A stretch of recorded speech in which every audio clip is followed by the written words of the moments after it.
Hello, good evening, everybody. Welcome to Wrestleview Live number 107, our second Wrestleview Live in as many days. But this time, we're not covering any WWE show. We're not going to talk about that because I don't want to trigger the gentleman that is below me right now here. And we want to get the show off on the right foot here. So I'm not even going to mention WWE and that they had a pretty good show yesterday. But we're going to talk about AEW All Out tonight. I am Mike Tedesco.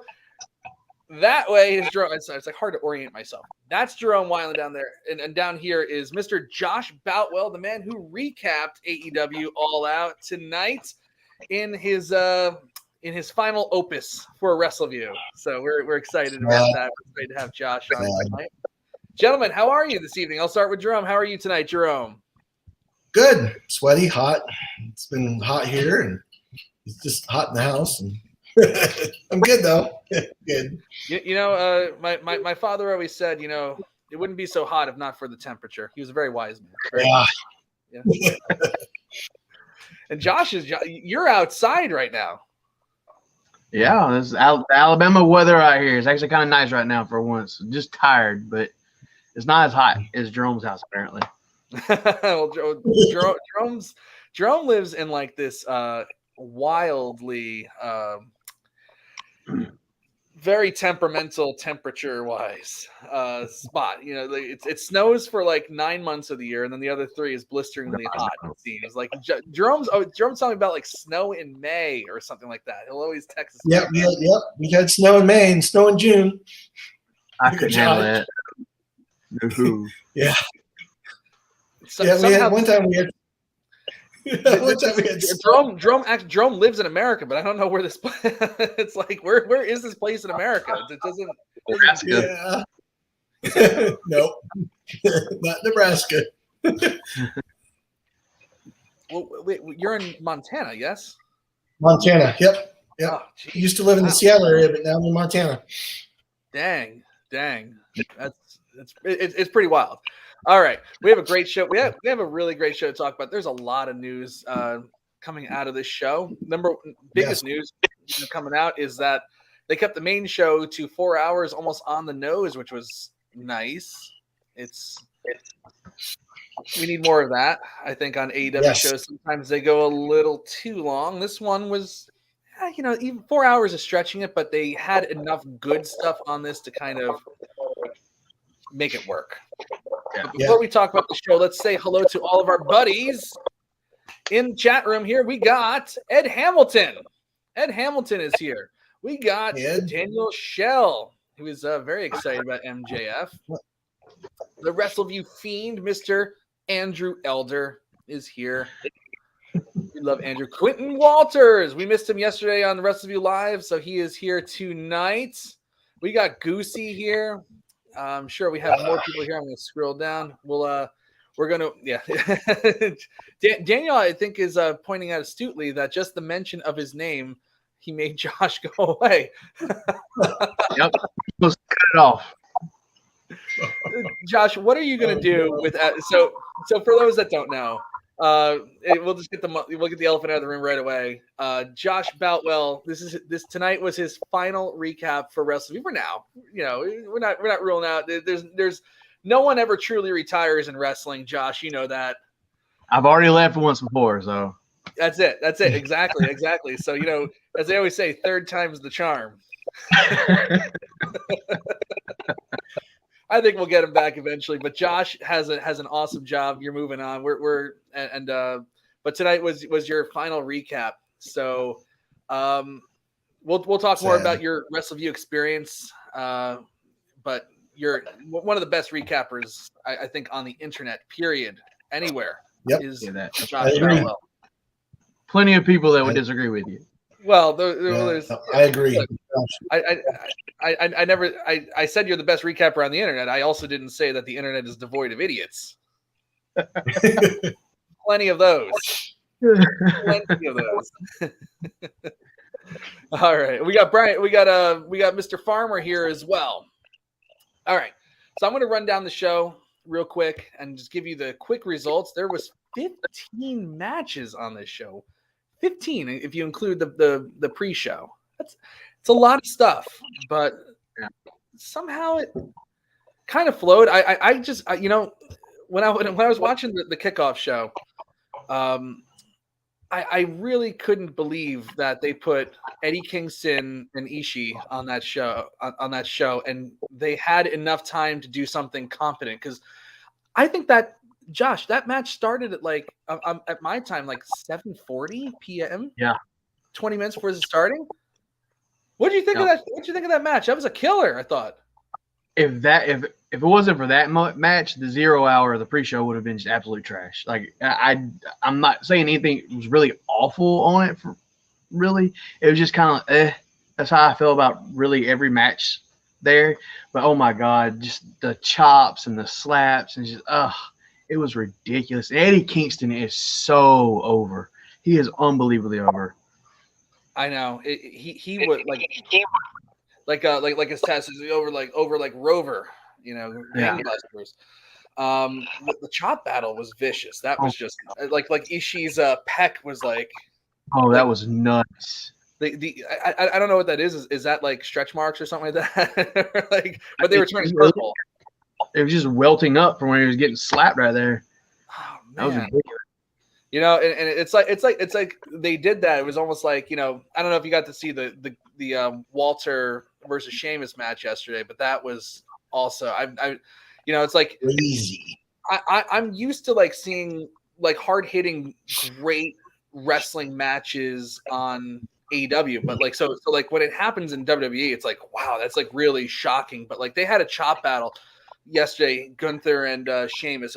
Walter's not Gunther, if you didn't know, but I thought this was even more violent. And they were just standing there just chopping each other. I thought that was more violent than Sheamus and Gunther yesterday, and I really thought that was something special. Yeah, it was unbelievable.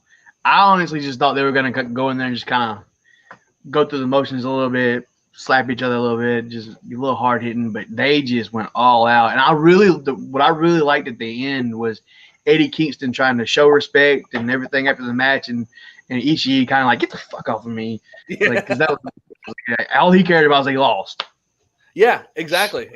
And you know, it was like a weird thing where, you know, and we'll talk about this, you know, a couple times tonight, you know, where it was like, it's a match that there's real great history there, but I didn't think that they had like enough build to really like. I was like, why is this match happening now and here on the 0 hour show? I felt like it deserved a better spot and certainly more time, but they, you know, for the time they were given, and I think, you know, we'll talk about this too a lot, you know, for what they were given, they did a lot with it. Absolutely. Yeah, I agree. I just felt like it kind of just threw it on there, but they made steak out of chicken shit on that one. That was great. Yes, they certainly did. So on the 0 hour show, the Jericho Appreciation Society, Sammy Guevara and Tay Mello defeated Ortiz and Ruby Soho in a mixed tag match for the AAA World Mixed Tag Team Championship. So JAS retains those titles. We also had Hook retaining the FTW Championship against Angelo Parker. I saw this one. I thought this one was pretty good. The AEW All Atlantic Championship, Pac versus Kip Sabian. Pac obviously retains the title, but I thought that was actually pretty good. I don't understand the Kip Sabian thing with the box, though. Can someone explain that to me? Nope. No one can explain it to you. It was stupid. No, the match was good until he started randomly talking to the box, and I was like, what the you haven't established this at all. It's just randomly happening. Yeah, stop. Don't do that again. I don't know. Now I know that Tony Khan's lawyer sent a cease and desist to Stephanie and Nick Khan about tampering with contracts, but I didn't know that like the sports entertainment writers were also tampering with the script here. It was like, what the hell is this? Yeah, it felt very horrific. Weird. I don't know. Yeah. His boxing was something. I don't know. But okay, so Daniel's bringing up about Al Snow here, but that was stupid too. That was stupid too, and Walmart kicked it out of their store because it was stupid, not because it was like violent against women, but it was stupid. It was just But stupid. at least they established head. It was part of the gimmick. Uh-huh. What does everybody want? Well, Facts. And then, of course, the main event of 0 Hour was Eddie Kingston beating Ishii in a really strong singles match. We had to kick off the show. We had a casino ladder match. The Joker, who was the devil, who was later revealed to be MJF, won against Claudio Castagnoli, Wheeler Yuta, Penta El Zero Miedo, Rey Fenix, Rush, Andrade El Idolo, and Dante Martin. Roosh. This is going to be a very polarizing, this is going to be a match that we're going to have a discussion about, of course. The Elite, Kenny Omega and the Young Bucks beat Hangman Adam Page and the Dark Order to become the inaugural AEW World Trios champions. We had Jade Cargill continue her undefeated streak by beating Athena to retain the TBS Championship. TBS Championship defended on a pay-per-view. All right, cool. Wardlow and FTR defeated Jay Lethal and the Motor City Machine Guns in a 6-man tag match. We had Powerhouse Hobbs beat Ricky Starks. I don't know why either. In a 5-minute match. Swerve in Our Glory beat the Acclaimed to retain the Tag Team Championship. Toni Storm became the interim AEW Women's World Champion by beating Britt Baker, Jamie Hayter, and Hikaru Shida. This was an interesting match, and this I really liked. I know that some people were kind of pissed about it, but Christian Cage beat Jungle Boy, Jungle Jack, in 20 seconds. I mean, there was a little pre-match stuff there, but there's a few things that got left out there. Couple things. Yeah. But this was actually, I thought that was a really, there was a couple of things that I've definitely questioned the booking on. This one, I was like, this was perfect. Absolutely perfect. Yeah. Chris Jericho beat Bryan Danielson. You remember when I said I questioned booking decisions? There you go. Yep. Darby Allin, Sting, and Miro beat the House of Black. That's another one too. And then finally, in the main event, CM Punk beat AEW World Champion Jon Moxley to win the title. And after the match, MJF revealed himself to be the Joker, and he will have a title match against CM Punk at some point. A lot of stuff. I think just reading the results took me about 15 minutes there. So, Josh, this is it. Your last hurrah. I'm going to defer to you first. What was your favorite thing on AEW All Out tonight, and why? Favorite match was the tag team titles. That to me, that was the best. I think it was the best tag team match I've seen all year. The crowd was just absolutely going bananas.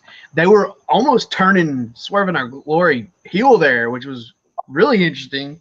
My favorite moment was definitely MJF coming back. Obviously the ladder match triggered the shit out of me, but they made up for it in the end.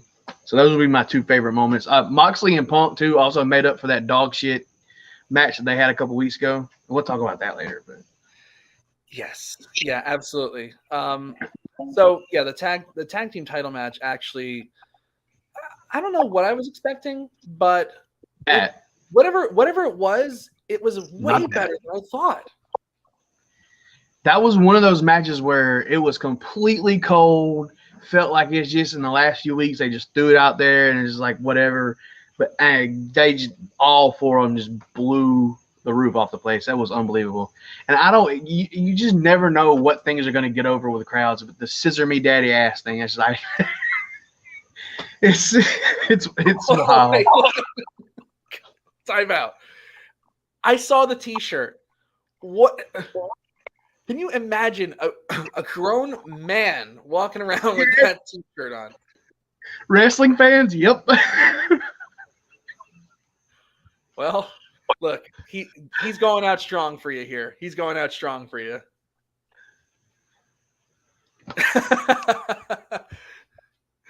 Yeah. Brett Farmer says they need to work the scissoring in as a hot tag. I think that's a great idea. That one may be a little much. Oh man. Oh jeez. That's pretty good.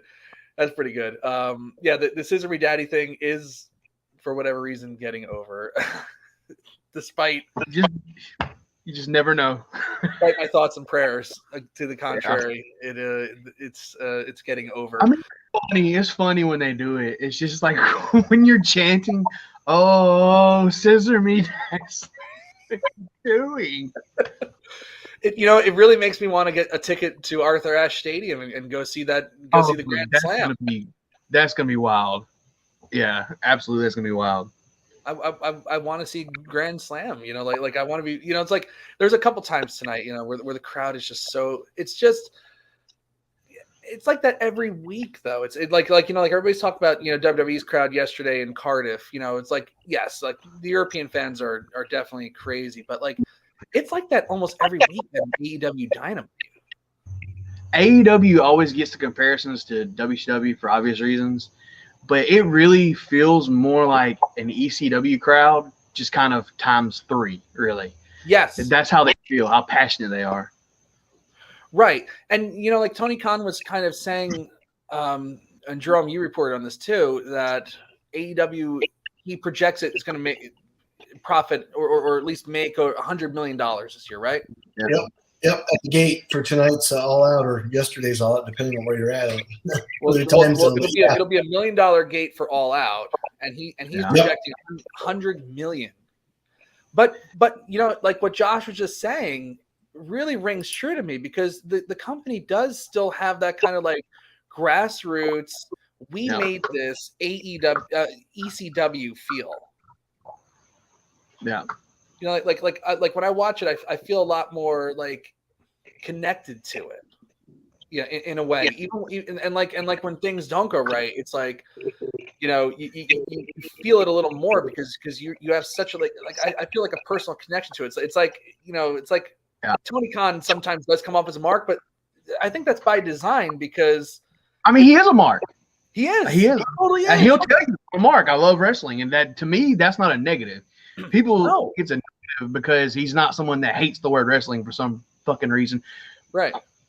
I'm not gonna troll. Well, I was gonna say, Triple H did this interview yesterday or an interview with him came out yesterday where he talked about the advice that Vince gave him, and Vince said, if you book like you're in the stands, if you book like a fan in the stands, you'll always be okay. And I'm like, when the fuck did that ever happen? When did he ever book like a fan in the stands? Definitely not since like 94 or something. No. God, no. Really, hardly ever. But like when he said that, I really thought of Tony Khan knows what it's like to be in the stands. That's where he emerged from. So it's almost like like a union of fans. Like we raised up our president, Tony Khan, and he's representing us. That's why I think that's why so many people feel such a great connection to it. Like the same thing with ECW. It's like it was built from like this like shoddy little Eastern promotion and willed into existence. It was almost like AEW. I mean, look, there's big money exchanging here, but it does have that feeling. I love that you said that tonight, because that's the perfect way to kind of like describe the feel. I'm always shitting on WWE, and I know we don't want to talk about WWE at all, but I will say this as far as like what they're doing with creative. I don't watch it still. I'm not going to watch it. But I would have much more hope for Triple H for the fact that he also is someone that grew up a wrestling fan and loves wrestling and is not allergic to the word wrestling, unlike Papa Vince. Papa Feely. Yeah. The Groper. The Groper. That should be the next character. We had the Goon, we had the Gobbledygooker, now we got the Gobbledygook Groper. Do not give Bruce Pritchard any ideas. Well, he's out of power now, baby. That's what we want. Yeah. Now he's walking around backstage going, "I hate you," instead of "I love you." That's it, baby. All right. Well, you also mentioned something about cold stories. I do want to get into that, but first I want to before we start talking about some negatives here. I'm going to go to Jerome. I want to know, Jerome, what was your favorite thing on AEW All Out tonight? The match of the night for me was the World Tag Team title match. That was an absolute fun match to watch. I was disappointed with the outcome because I was hoping that the Acclaimed would have won the titles, and I think the fans in Chicago wanted the same thing. But hopefully there'll be a rematch down the line. Maybe they'll do it at Full Gear, and they'll put the titles on the Acclaimed. But I know why they didn't pull them off of Swerve in Our Glory, because they haven't had the titles that long, so it makes sense to keep the titles on Swerve in Our Glory. But yeah, that was a fun match for me. I was actually standing up the whole time watching that match. I really enjoyed it. That's awesome. I love, and I kind of feel the same way. There was a couple times tonight. There was actually a couple times tonight. I felt like you as well, Jerome, where I was like, I'm like watching this unfold. I'm like, God damn! I'm seeing some great wrestling, and like a finish would kind of like take me out of it and kind of like change the way I feel about it. But yeah, that match. I mean, really, something. What'd you say? Chicken shit in a steak, Josh? Turn chicken shit into a steak. Yeah. Yeah. I mean, really, there was nothing to this story. Like there was, but that just goes to show you that like if you let guys that are really good at wrestling do their thing, sometimes you don't need to have like a story that's the tits to have to get people into it. Yeah, absolutely, for sure. Good wrestling always speaks big volume. That's always gonna. That's what we tune in for. That's what you want to watch. You want to watch good wrestling. The story is just the accentuated here. Yeah, it's like that's the accoutrement. This is the main course. Yeah, I think the Acclaimed. I don't know if they're going to turn them full blown faces, but I mean they're so over with the crowd. Yeah, no, they're baby for sure. Yeah. I hope they get a run with the tag titles eventually. I think they've really been teasing like this dissension between Keith Lee and Swerve for a while now, and I think eventually that's what's going to come to a head, and we'll see. I'm glad you mentioned that, Josh. I'm glad you mentioned that because many people might not know, but not Keith Lee, but I'm having a brain fart at the moment. Swerve Strickland. He actually wrestles as a heel at Defy out of Seattle. Yeah, he's a good heel. He's a really good heel. So he's a babyface on AEW, but when he wrestles out of Defy, he's a heel. It's kind of interesting how that dynamic works. Motor City Machine Guns are babyfaces in Impact, and they were heels here. Right, they were heels. Yeah, they were heels. Sort of. It's got to be fun to switch hats. You can get the best of both worlds. I know there's a lot of guys that love working heel. So if you can do that like on a side project where you have to be smiley baby face, that's a pretty good deal. Yeah, I gotta tell you, he's a better heel. Yeah. I've seen Swerve heel and so much better as a heel than a face. But I've never really seen him booked extremely well as a face. So I don't know if he's I don't know if he'd be a good face. I just haven't seen the booking, support it for sure, So that's the deal with that. I gotta tell you, my favorite thing on AEW All Out tonight, because you guys already picked my other ones here. I think we're forgetting about this Trios Championship.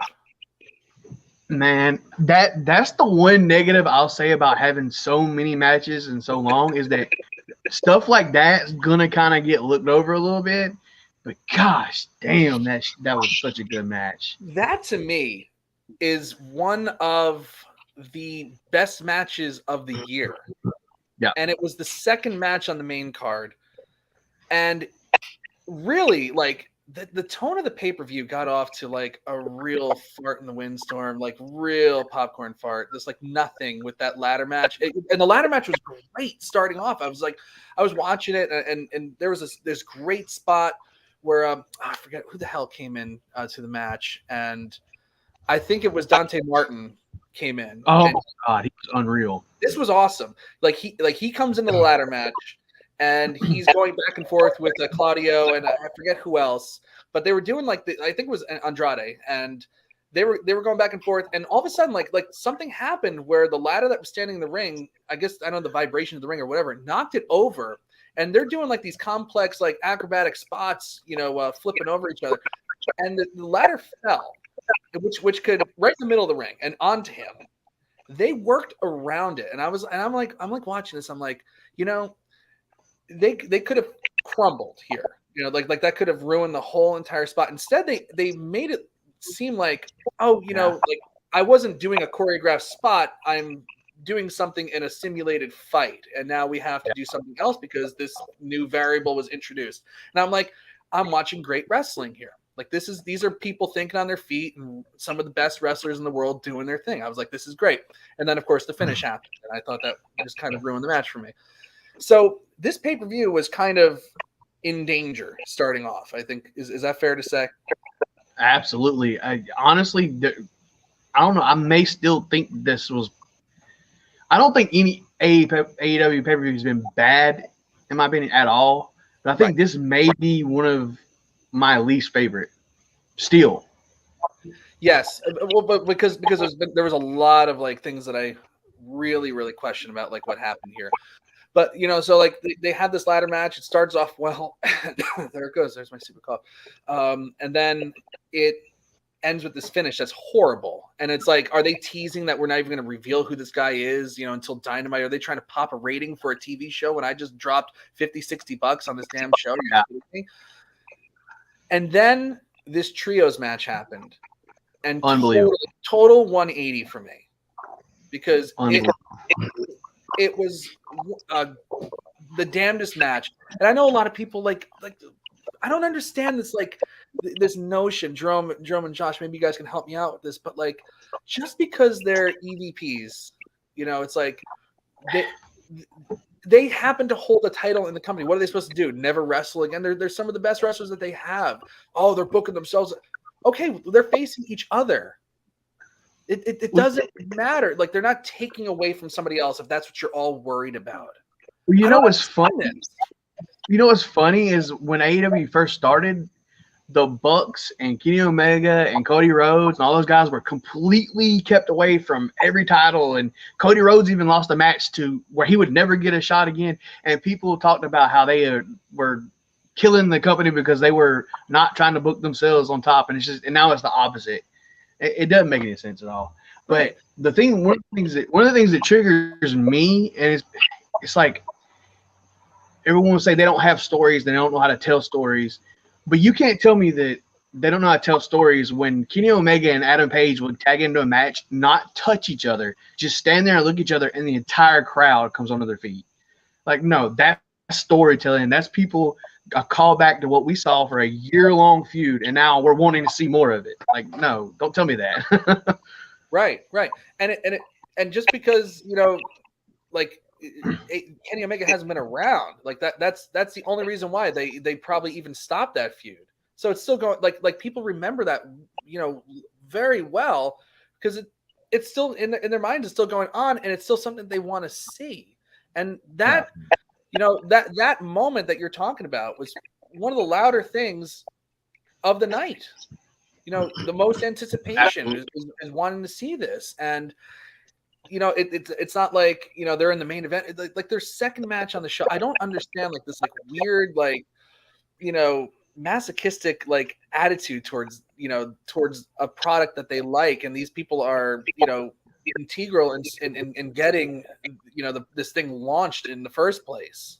It's like oh we hate the Bucks now, but without the Bucks, without Kenny Omega, without Cody Rhodes.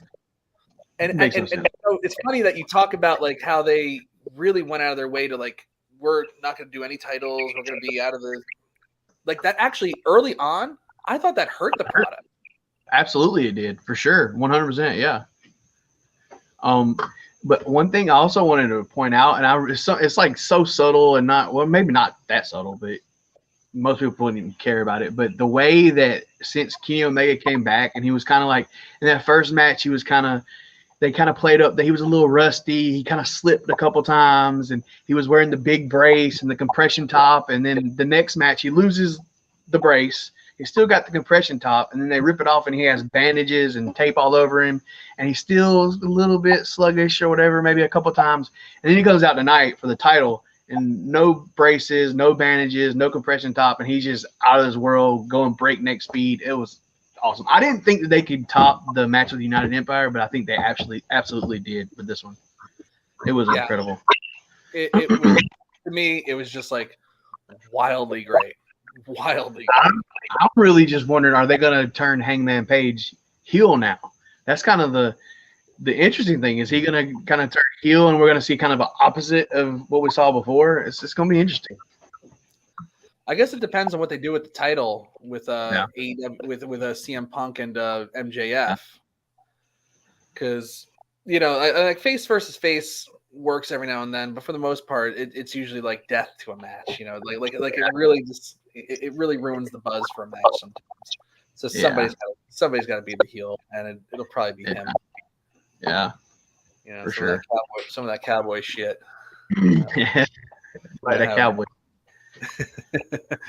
So, okay, let's talk about the big news here. MJF is back, and he's coming for the title.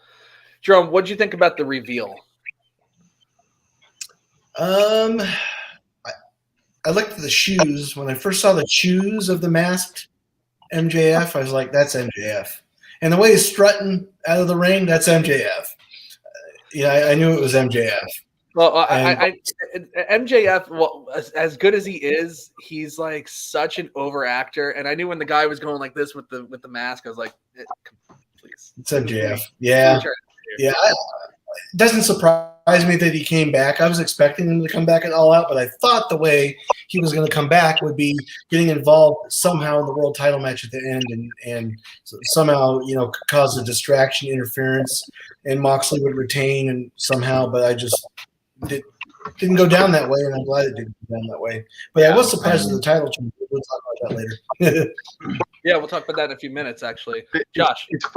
It's funny because I saw people on Twitter pointing out the promo that MJF did when he was feuding with Punk, talking about, the greatest thing that the devil ever pulled off was convincing you that I didn't exist, and he was wearing the devil mask. I really honestly didn't really put two and two together. And then when they did the reveal, they actually played CM Punk's promo from Ring of Honor where MJF took that from, which was a really awesome callback. That was awesome. I just thought the way that, as much as I hated the way they ended that ladder match, I loved how they revealed MJF. Because, like you said, if he would have come out and just distracted Punk or distracted Moxley and screwed up the finish of the match, it would have been shit. But the way they did it, I thought was really well done. And they got a huge reaction when he walked out there. And, of course, because he's MJF, they're cheering for me, so I'm just going to flip you all off. Perfect. Yeah. He's great. That's the one thing I really appreciate about this company is that when there's a big match, and it's totally like, you compare it to like what happened yesterday, where it was like, a ton of interference in it, in their main event match for the title that was a highly anticipated title match.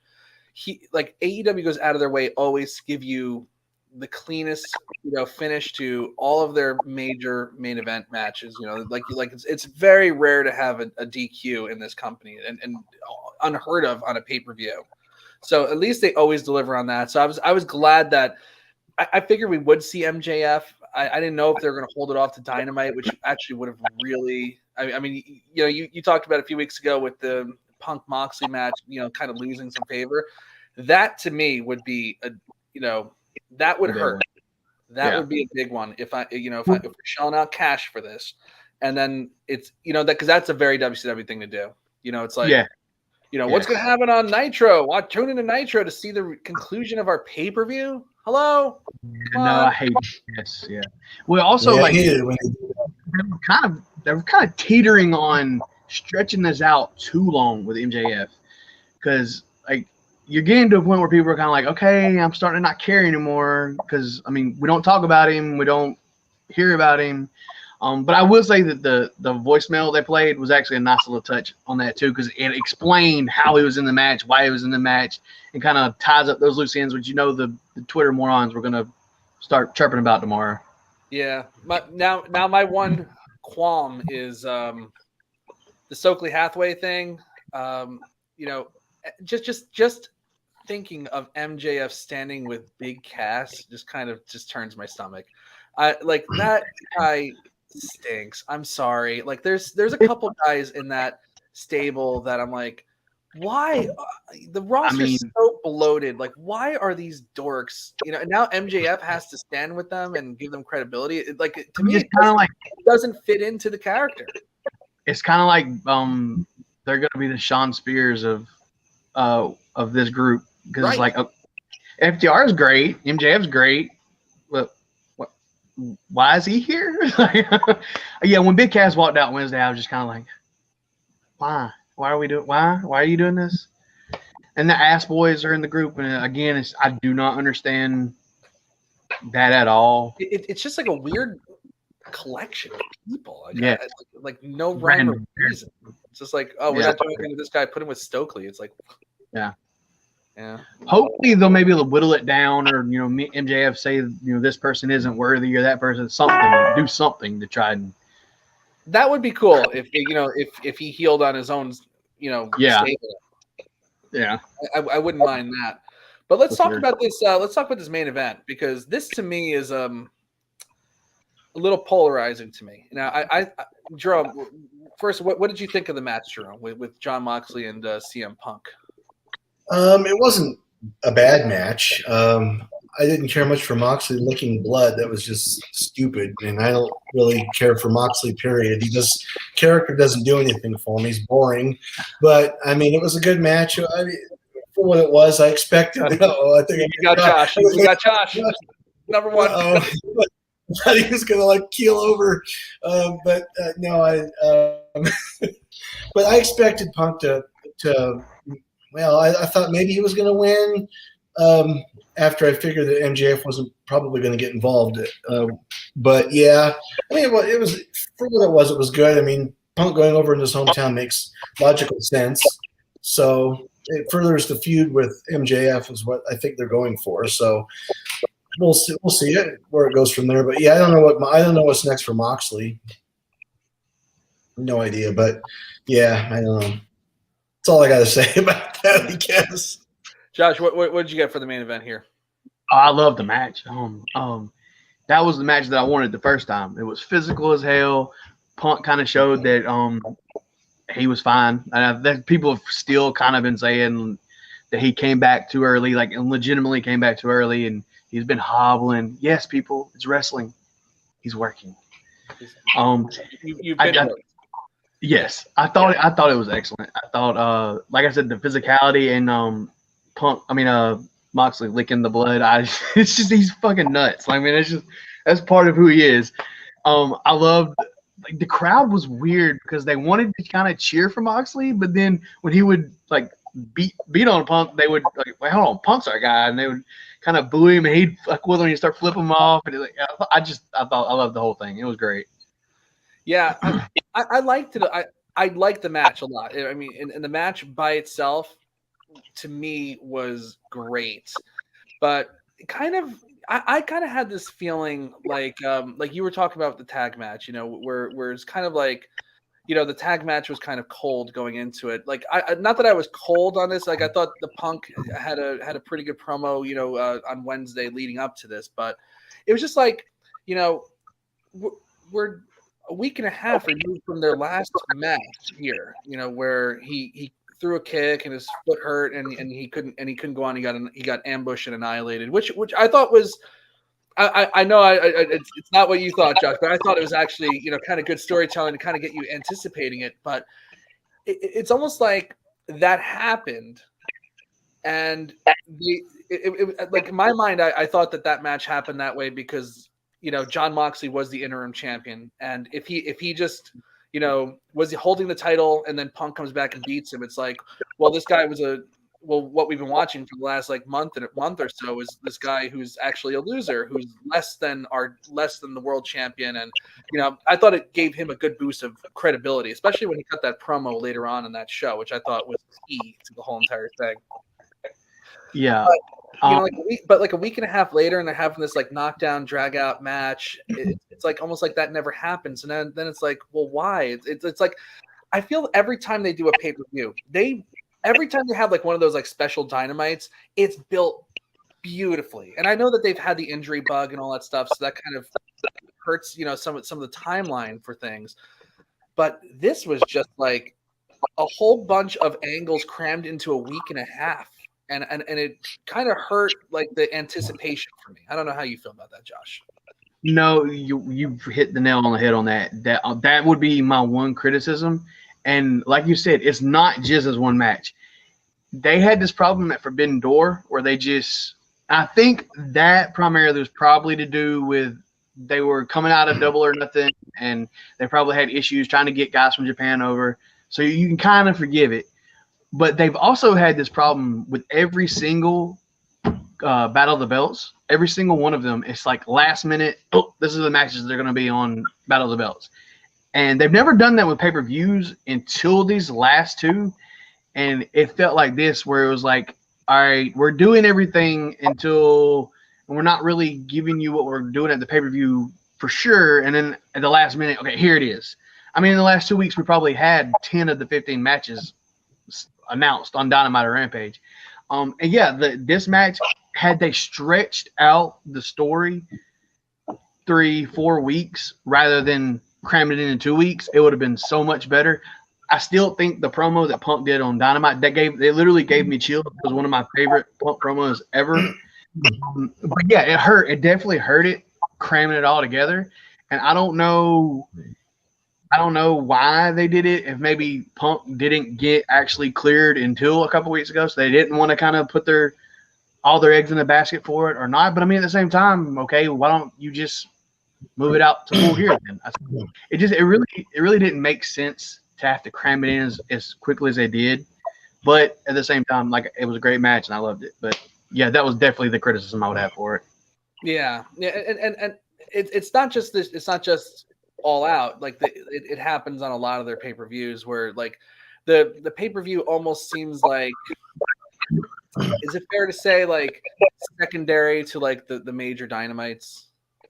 So it's like they make sure that the major dynamites are, and look, their TV is their bread and butter for sure, and those, they are always well promoted, and the big matches on the TV always pay off. Like, Blood and Guts, I thought was great. Like their destination matches, like Jericho and Moxley, I thought was just like a phenomenal match. That's probably in a summer filled with phenomenal matches. Actually, yeah.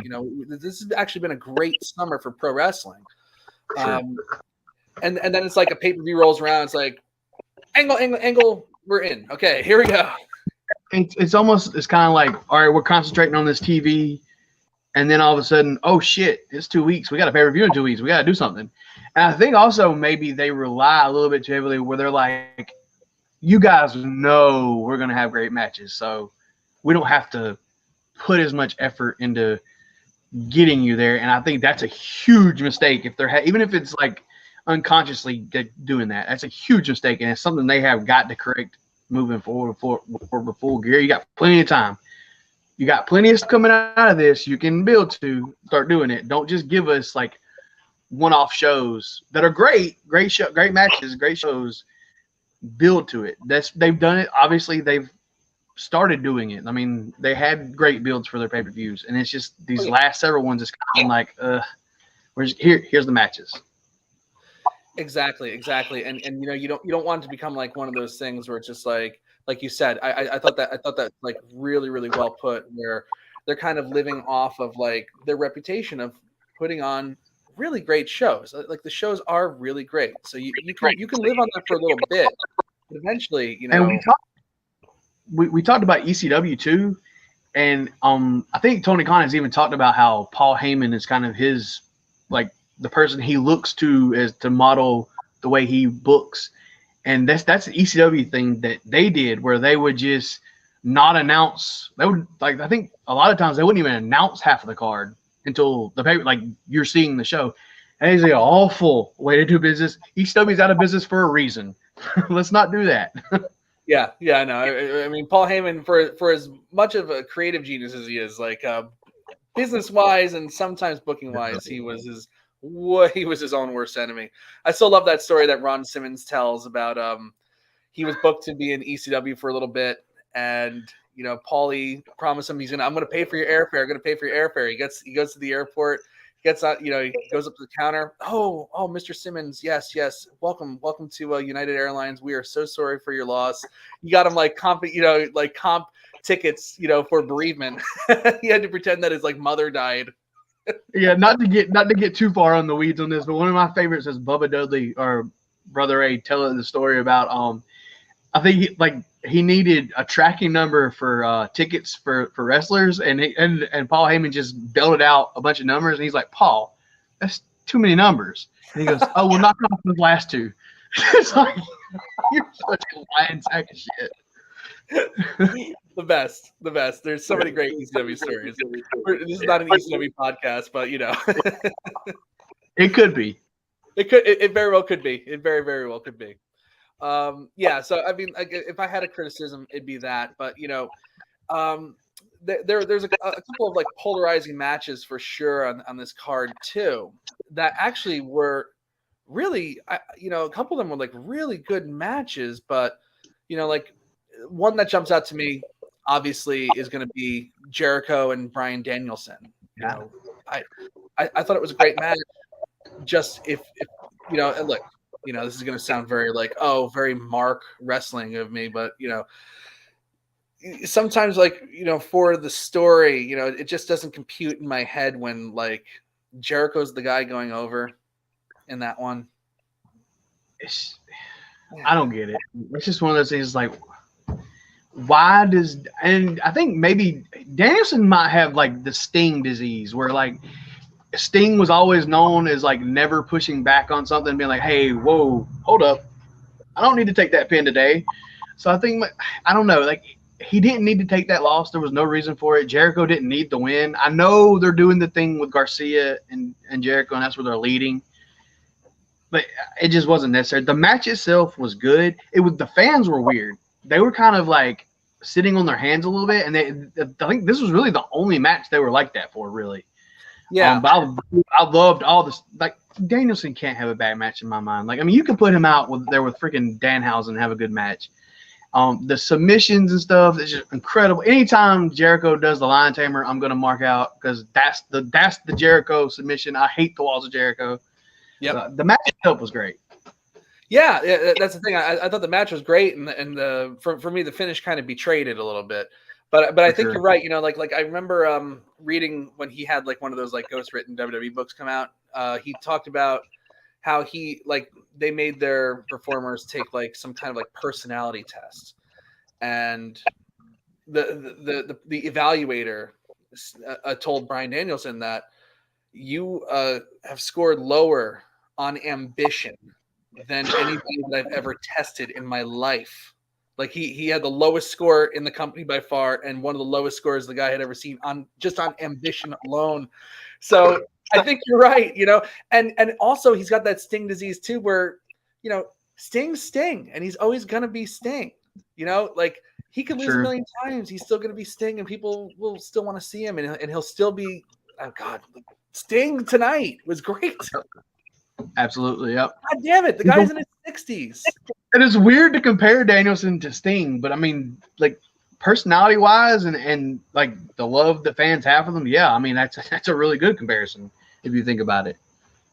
Yeah, it's very strong, and he should be a little more selfish with his wins and losses sometimes, but.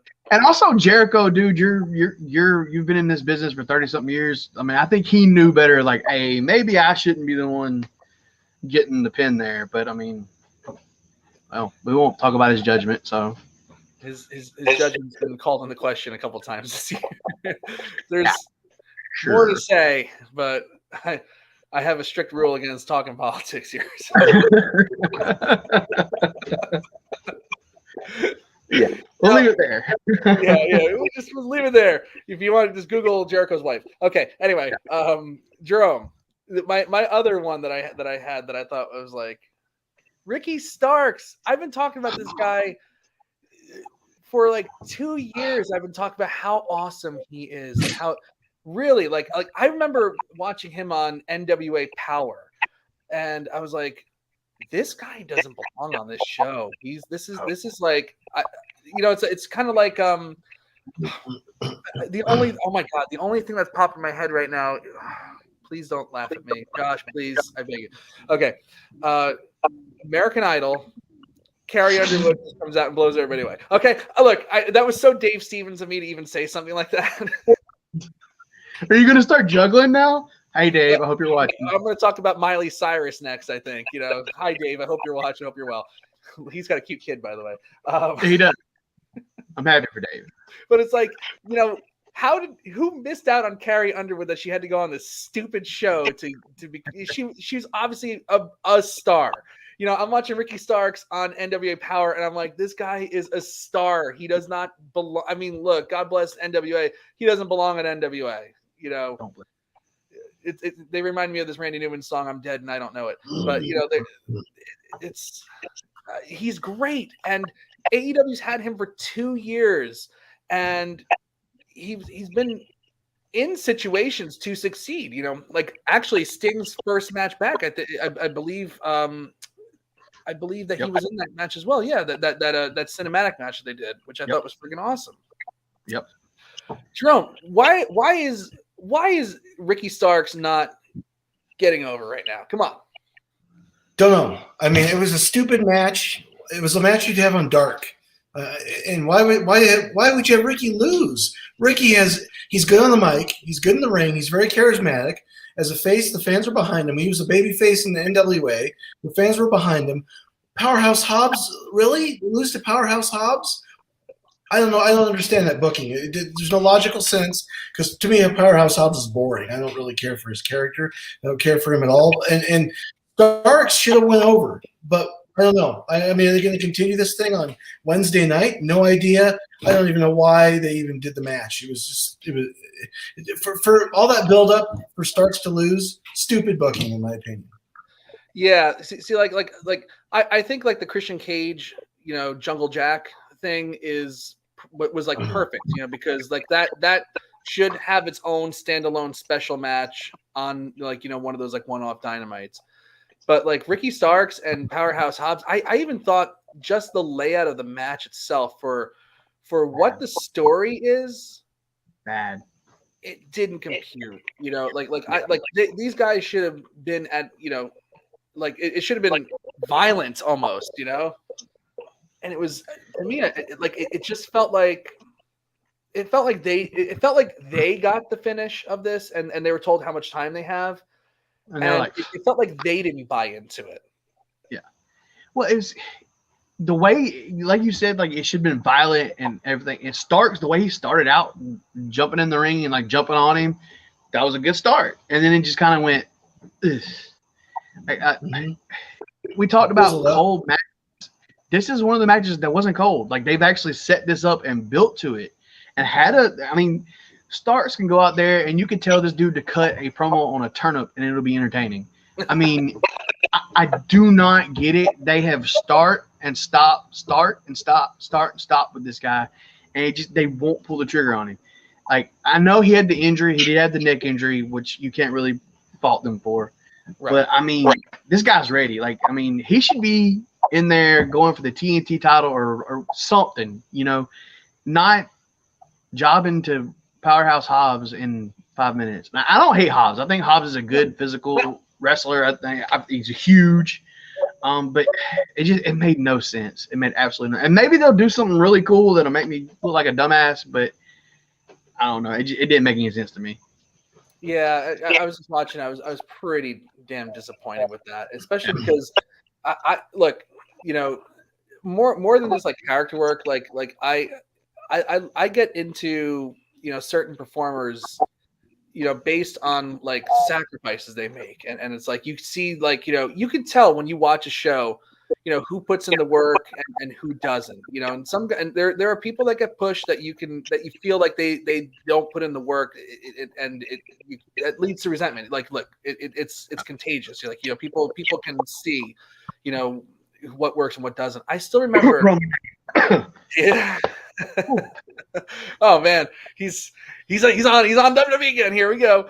But like, I remember, like, there was this spot, during the pandemic where Darby Allin had like one of those skateboards with the thumbtacks on it, and he did like he ripped Ricky Stark's skin like apart. Like it wasn't like, oh, there's a cut here. It's like he like put it, like made like a little hole and like went like this, like tore his skin. And I was like, dude, this guy is willing to do anything to get over and have a good match and have a moment. And I was like, this guy's a star. I'm looking at that. I'm seeing him take bumps on his back that's like stitched up, and really, and even like the promo that he cut, to lead up to this match, where he just I thought that was great. So it's like you said, the turnip thing. Yeah, it doesn't make sense to me. Like I mean, I don't get it. Like, he has everything you want for to be a star for you. He's already over. Like, the people love him. Yes. I mean, I don't know. It's mind blowing. It doesn't make any sense. Yeah, I mean, the only thing I can think of is maybe they're just saving up the for a one-off Dynamite match. It's like, but if that's the case. If that's the case, make this show 3.5 hours and hold off on that match. Well, people were arguing with me on Twitter saying that people were arguing with you on Twitter. What are you talking? That never happened. Shocking. But they were arguing with me saying that Hobbs needed the win more than Ricky Starks. But no, not at all. Look, Powerhouse Hobbs also. I mean, we could probably sit and talk about how he probably should be further along as well. Yep. Both but of them, yep. As such, it's Powerhouse Hobbs, because of his size, will always be successful in professional wrestling. Like a guy like that will always land on his feet. Like we're talking this week. The news came out that a bag of shit like Braun Strowman. Like, great. Look, he got over and he was hot for a time. But he's talent-wise, he's kind of a bag of shit. Yeah, talent-wise, he's kind of a bag of shit. But because he's enormous, I mean, look, the control your narrative thing right there, right off the bat, it's like, yep, bag of shit. But he'll always land on his feet because he's a huge guy. Powerhouse Hobbs, same thing. It's like Ricky Starks. These guys need the extra help to get to the next level. Why are we not doing it? That's my question. So okay, I'll leave it off on that. Let's talk about some other stuff on this show as well. I'm trying to think what we haven't talked about yet. Let's talk about okay, this definitely if you like women's wrestling, sometimes AEW gets a lot of flack. Like when they compared CM Punk's promo about his injury and then Thunder Rosa, and then Tony Khan comes out and says, well, Thunder Rosa, for a ratings perspective, talking isn't as interesting as CM Punk. It's like, oh, don't say that, Tony. Don't say that. They think of something more, PC than that. Yeah. But we had a match for the interim AEW Women's Champion. What did you think? What'd you think? I'm not going to preface it with anything. No, I like the match. I'm sure the stopwatch crew is watching it and counting down how many minutes they got. I don't even know. But these people are so weird. I thought it was good. 15 minutes, I think they got it. It was a good. They gave it time. Yeah, Jamie Hayter's over. That was like bizarrely over. Like to the point where like I don't get it, because she's been a heel and been an asshole piece of shit for a year. But I mean, people just they want to see angles they got on her. Look at the camera angles. That's why she's over. But she's really good too. Sheeta was good. They all worked. I mean, they all worked really hard. They worked well. The crowd. This was probably this and the Danielson match were kind of ones where they were kind of like sitting on their hands a little bit. I think that's more AEW hasn't done a really good job with any of these girls other than Britt Baker. Really. I thought it was good. I want to see where they go from here because they did set up Baker and Hayter now. Kind of, we'll see if she can be a babyface. I think she has the tools to make it happen. And Tony Khan certainly tools as well.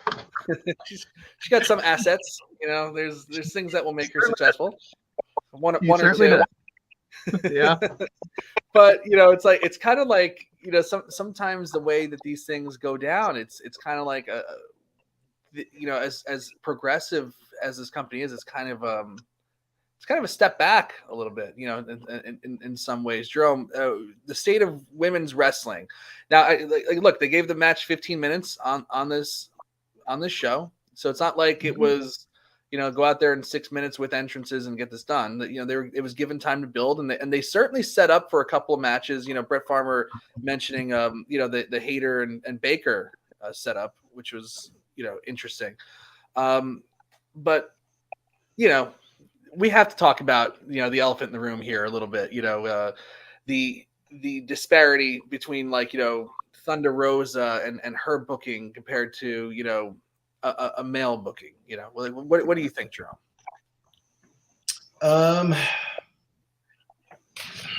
Good question. I'm not really a Thunder Rosa fan, but I'm just not a Thunder Rosa fan. But I think the AEW's done really well with the women's division. I mean, Britt Baker had a good run at the title, and I was hoping tonight to see Britt maybe get that again.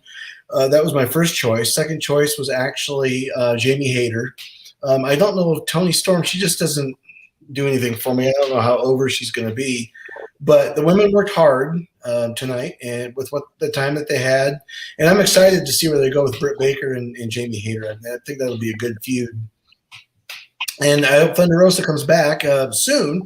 I think probably by Full Gear, they'll do a unification match with Thunder Rosa and Toni Storm. That's kind of my prediction, I think. Because I think Thunder Rosa said she's only going to be out for just a few months. Yeah, well, what's the deal with her injury, Jerome? I don't know. She was on Busted Open Radio last week, and she said she was injured, but she didn't disclose the nature of the injury. She just said she's going to be out for a while, so don't really know. I hope it's not too serious. I don't like it when, you know, talent like that's injured and they have to be out. What I saw was they believed it was like a herniated disc or something. Oh, okay. That's ouch. That could be problematic. Yeah. Yep. That could be very problematic because that could be longer than November. I mean, that could take a while for her to be back after the first of the year because herniated discs are not anything to play with. Yeah, Thunder Rosa to me, you know, like I kind of started liking her when she was on NWA Power as well, like one of those type deals.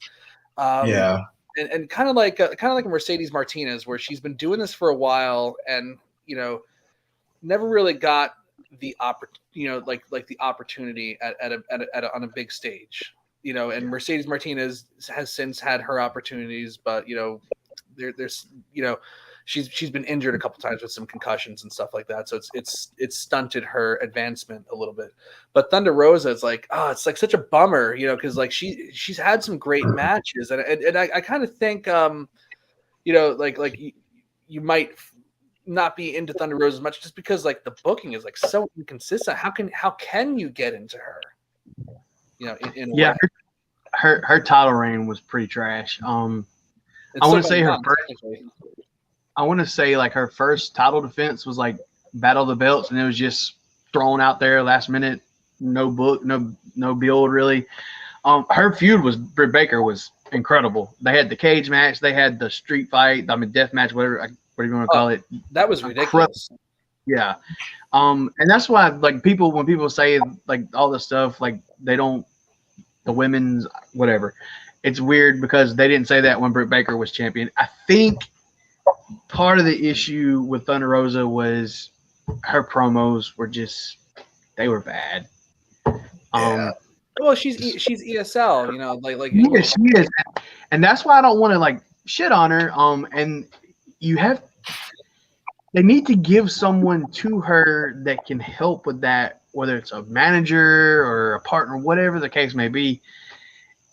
And it's funny that you know, you say that, like, that's a problem, you know, across wrestling on American television, period, you know, where it's like, I love wrestling when it's the variety show and you get people from all over the world, you know, wrestling different styles, you know, like part of one of my major criticisms of WWE was always like everybody wrestles the same. And like, you know, when wrestling was great, it was like you had luchadors, you had powerhouse, you had hardcore guys, you had guys from Canada, from Stu Hart's Dungeon doing their thing, you had guys from Europe doing their thing, Japan. Like you had just you could see 3 or 4 different styles on a 1 hour show or a 2 hour show, and then everybody started wrestling the same. Now we're kind of getting back into this thing where, you know, we're starting to embrace, you know, some of the, you know, some of the different styles of wrestling. You know, again, we're starting to be more inclusive to, you know, different ways of doing this and bringing, you know, different people in. You know, how do you feature these people now? You know, so you have people that come in, they can have a great match, but, you know, they can't, they haven't mastered English, you know, like how do you feature an Asuka? How do you feature a Thunder Rosa? How do you feature, you know, some of the guys from, you know, Forbidden Door? How do we make them successful? You know, I hate like when it's like, oh, well, she can't cut a promo in English, so she has a ceiling. Like, how do we fix this? Like, how if you were booking Josh and Jerome, let's start with Josh. How would you fix this? Well, here's the thing. Like, if you compare her title reign with the way they booked Takeshita when he was here, can you remember a single word he said? No, but can you ramble off 5 or 6 banging ass matches he had? Yeah, I mean, that's really it. Just let them go do what they do. And Thunder Rosa really never, when she had the title, really didn't get that opportunity. And then later on, you can maybe give her someone, a manager or a partner that can maybe help along with that, where she can just chime in a little bit here and there with somebody else doing the most of the talking. And they have the formula. They've done it. It's just having the consistency to keep doing it. Yes. Jerome, how do we fix this issue? You can give her a mouthpiece, like Josh said. Give her a mouthpiece, somebody that can talk for her or work with her on, you know, on promos, train her on promos. I mean, look at Andrade. I mean, his English isn't the best, but he still says things that I can understand, and, you know, it comes across kind of believable. But I mean, see Josh's face.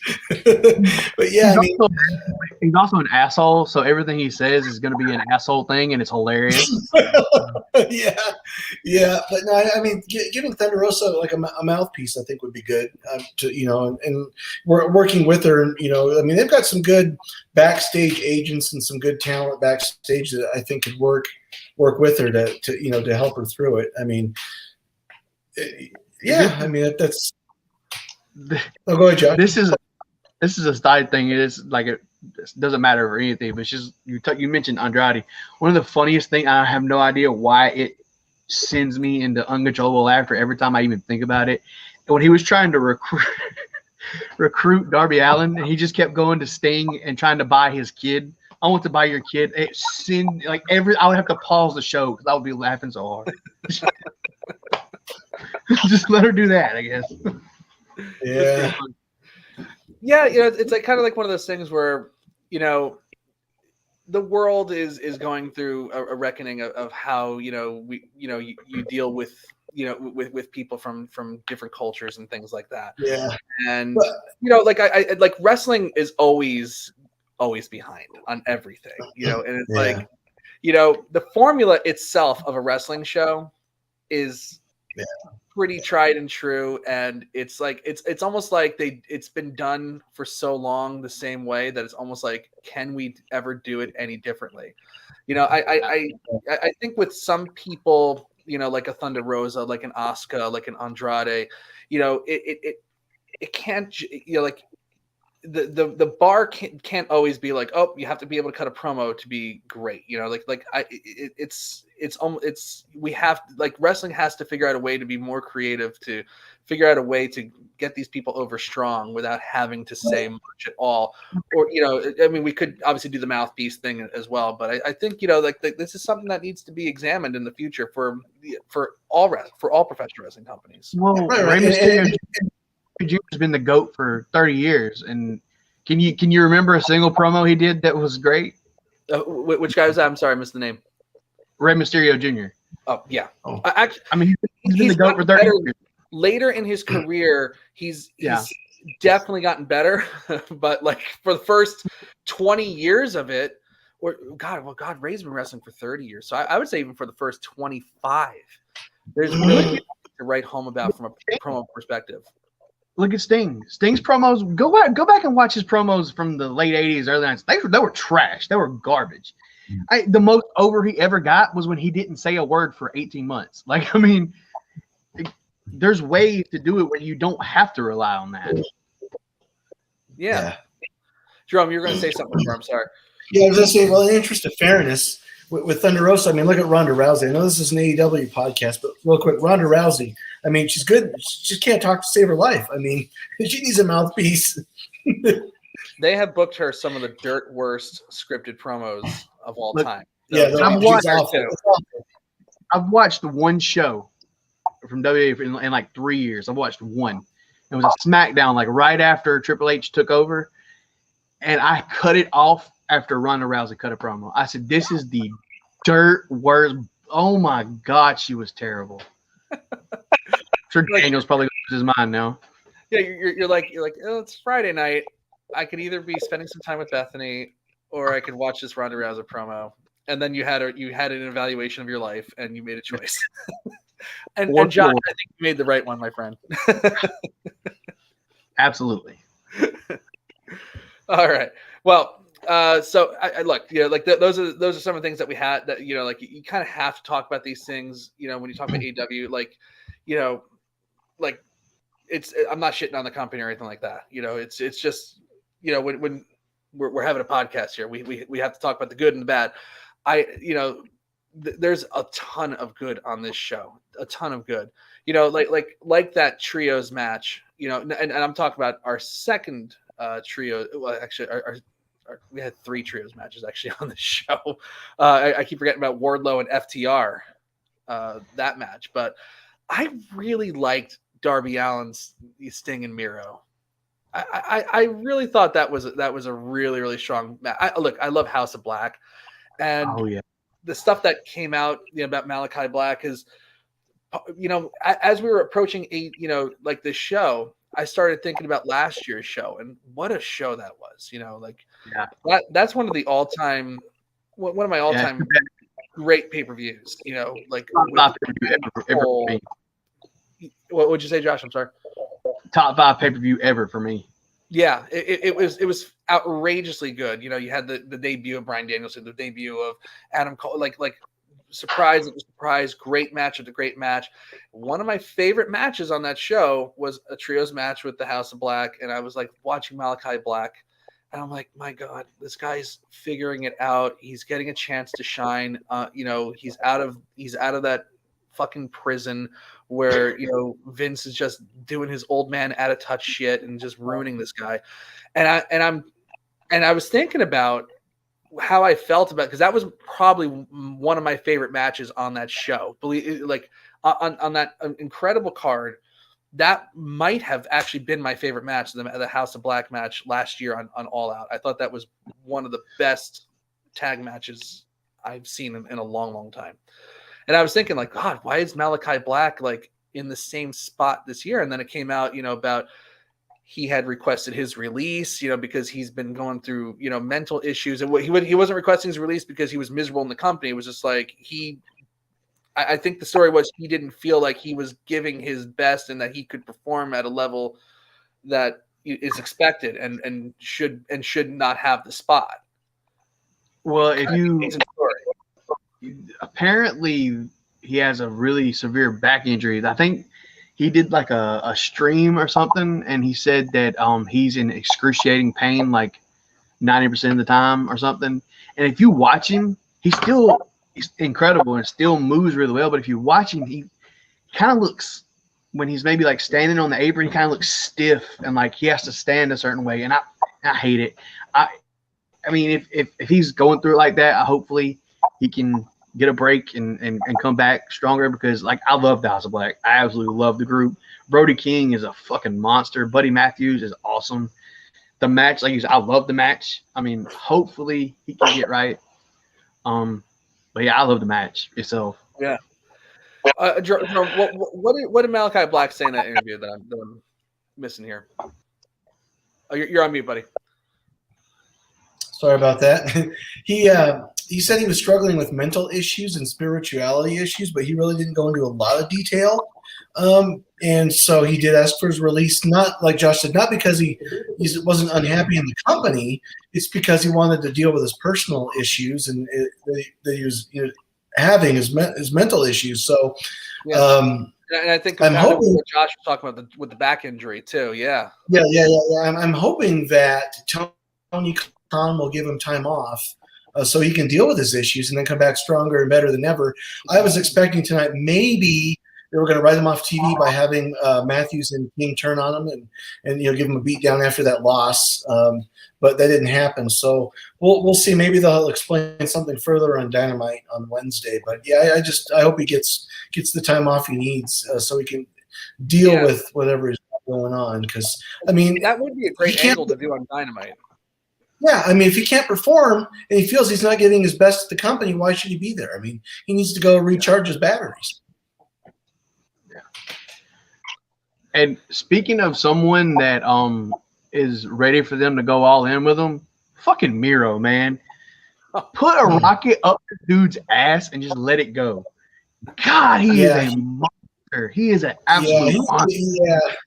Yeah, he needs to be a heel and maybe be part of that group somehow, because he didn't do much with in that tag match. And he was I know when Sting and Darby Allin were trying to tag in, he put his hand out and then he blew him off, and was doing his own thing. And but what I was expecting with that match, I thought somehow Julia Hart would get involved with Miro, and then we'd see CJ Perry come running out to get involved, but that didn't take place. Josh, I could.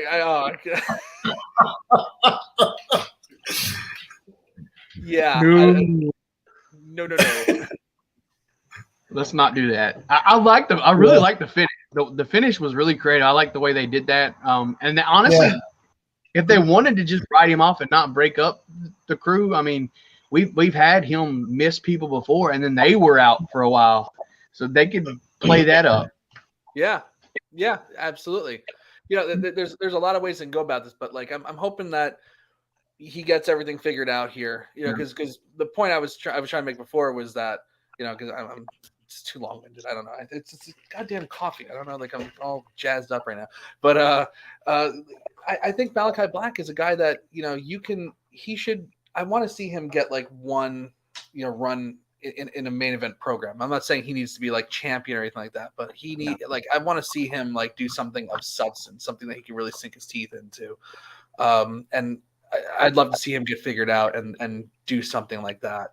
Because that would be pretty freaking awesome. But in terms of Miro, he's been great. I don't think it's been any secret that oh my God, it's been like almost 10 years since he has debuted on national television here. The guy is supremely talented, really charismatic. I think he's probably been a victim of the bloated roster. Yep. Mm-hmm. Yes. And injuries too. That too, for sure. Yeah, I mean, he's got way more talent that they're not utilizing with him. Well, there's a couple of guys that they're getting around to them now, but it's been a while. They do have a really big roster here. And that's not look, it's not a criticism. It's like God, get as many guys as you can and put out the best product that you can. And I'm not one of those people that thinks like everybody needs to be featured on all 52 shows for the whole entire year. You know, it's like I almost think, you know, sometimes, you know, wrestling should have like seasons, you know, and it's like this season, like these guys are on, and then this season these guys are on, you know, like you know, absence makes the heart grow fonder in a way, you know. It's like well, getting Ring of Honor, if you the Ring of Honor thing, yes, getting Ring of Honor television will help greatly if they can do that. Right. And, you know, and hopefully that $40 million investment pays off there. Whoa. Yeah. 40. Yeah.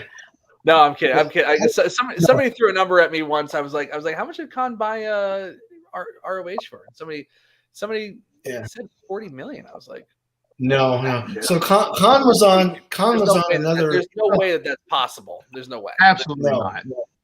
No, Khan was on a podcast earlier this week. I won't say which one, but it's a credible one. And the number mentioned was 4.2 million. See, that's more fair. Yeah. That sounds fair. Yeah.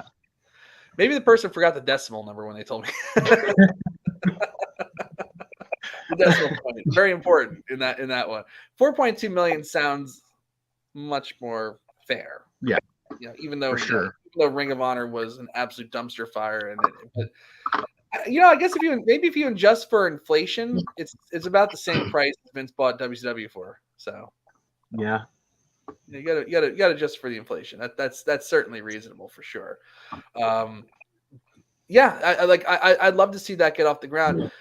Jerome, is there any play on Ring of Honor television? You know, a deal being made anytime soon? I haven't heard anything. The rumors that keep floating around is maybe it'll end up on True TV if Tony Khan can get, you know, get the deal with you know, Warner Discovery renewed. But I don't know. I mean, I don't know where it's going to end up on. I mean, whether it's TBS or TNT. Part of me thinks that Discovery Media is going to pull a AOL Time Warner when the time comes to, you know, finally renew it. They're going, we don't want this on our network anymore, and Tony's going to be on shopping for somewhere else to go. But I mean, my thing is, if it were me, I would just cancel Rampage and make it a Ring of Honor show, because I mean, they're only getting 365,000 viewers a week, and I mean, it's just, who's watching it? I think that might be fair. You know, Tony Khan was talking about in his presser that you know, like the eye was taken off of Rampage because of all the injuries. You know, it's like the focus was on Dynamite, which is their flagship show, and right. Rampage. You know, but look, you know, no excuse. You know, he's the booker. You know, you got to, you know, you have an obligation to a channel to put out the best product, and their show is doing lower numbers than, you know, the reruns that were playing before it. Yeah, but I think. Excuse me, I had this damn dry cough. Yeah, but I know there's been talk about maybe HBO Max. I don't know. Yeah, well, that's the thing. You know, I like, you know, like wrestling is like sometimes, you know, for as backwards as it is on like social measures, you know, sometimes like in terms of presenting the product in different mediums, it's been a little revolutionary. You know, like, you know, the pay-per-view, you know, was really boosted by professional wrestling. You know, the over the top streaming service, you know, was done by a wrestling company, one of the very first ones. I think Tony would be well served to maybe look at a streaming platform, maybe like an Amazon Prime or a Hulu for Ring of Honor, you know, and right, because honestly, I think we all know that that's probably going to be the wave of the future. Yeah, and he acquired the ROH streaming service Honor Club when he bought Ring of Honor. What's he going to do with it? I mean, what were they doing with it before? Yeah, they weren't really doing anything with it before. I mean, but what can you do with it? It was the Dishonor Club for their fans, you know. Yeah. Just he's got it though. He doesn't have to call it Honor Club. He can call it something else. But I mean, he's got a platform he could use, you know, streaming service he can use there. Unless he, but I don't know. I mean, I don't know if Amazon's going to want to pick something up like that, or even Netflix. I don't know. It's hard to say. Hulu maybe, because the end of the year, WWE's deal with Hulu is up at the end of the year, and I don't know if they're going to renew it or not. I mean, there's an opportunity for Hulu to maybe get wrestling again. I don't know. Could be. It very well could be. Look, there's a lot of TV deals coming up that they're probably already starting preliminary meetings for negotiations. You know, like the WWE TV deal's up in 2024. You know, I think AEW will probably be talking with Time Warner pretty soon. You know, about their deal. Sure. Hulu, you know, with you know, that carries, you know, WWE. You know, are they going to want to, you know, be fighting it out with Peacock for viewership? You know, it's like, Right. I don't know if that's the case. So, you know, there's going to be a lot of, like, you know, there might be some creative solutions to a lot of TV deals coming up. Maybe Rampage is the one that gets put on Hulu, and, you know, a Ring of Honor TV replaces that, or like there's a lot of different ways to kind of skin the cat here. But I'm curious to see like what they do with it. I think I'd love to see something on a streaming platform. I think that would be really, really cool. And look, a good get for a streaming platform too. You know, like you get original programming, you know, every week, 52 times a year. Like that's every streaming company's dream. That's why SmackDown wound up on Fox for $1 billion, because it's just, well, you know, we could spend, you know, millions of dollars to write, produce, direct, and edit, a TV series for 20 episodes, or we can get 52 weeks of, they absorb the production costs and we just air it. And, you know, it's guaranteed. You kind of have to watch it as it goes on, because, you know, watching something, you know, and finding out the results and then watching it back is, people don't do that, you know, with wrestling. It's kind of like football, you know, you got to watch it as it happens. You know, it's like, it's just not, like, it's not the same as watching it, you know, once you know the result. So people, you know, it's like destination. It's like one of the last remaining vestiges of destination television, professional wrestling. Streaming, it's a big get. It really, you know, even for like a Ring of Honor TV show, it's a big get for a streaming company, especially when if Tony Khan does it right and starts, you know, puts strong people on that, you know, that people would want to tune in and see that. That's the key. That's the key. It's like, how's he going to do that, in my mind? So, my friends, sorry, I'm just like, now I'm talking too much, but I think we've covered just about everything on this show. Is there anything that we haven't covered yet that anybody wants to point out? Jungle Boy. Jungle Boy. Yeah. Jack Perry. Jungle Jack. Yeah. Now before, just because he pops into my head, you had an interesting comment about Jim Ross tonight. What was your deal about Jim Ross tonight, Josh? Just everything about him irks me now. It's just like the old man grumble. This referee's on my ass. All that stuff is like, JR, shut the fuck up. Just do your job. Like, I mean, I don't know. It's just, he irks me. Like when Shivani's on there, it's like you feel like he wants to be there and like he's trying to make the show better. Meanwhile, JR just is like, oh, I gotta do this. Like, go backstage and fucking count the tiles or something. Like, do something else.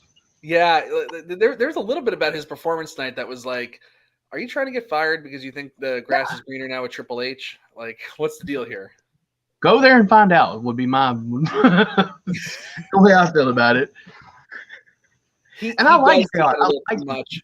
You know, it's like I remember like watching when I did like a retro recap thing where I was watching some of the old WrestleManias, and Gorilla Monsoon was, you know, their play-by-play. He was shitting on like everything that people were doing in the ring and how they were. I was like, okay, it's okay to, like, you know, talk strategy and say like, oh, that might be like, you know, off strategy, but when you're like actually like kind of criticizing the product a little bit in your commentary as the lead guy.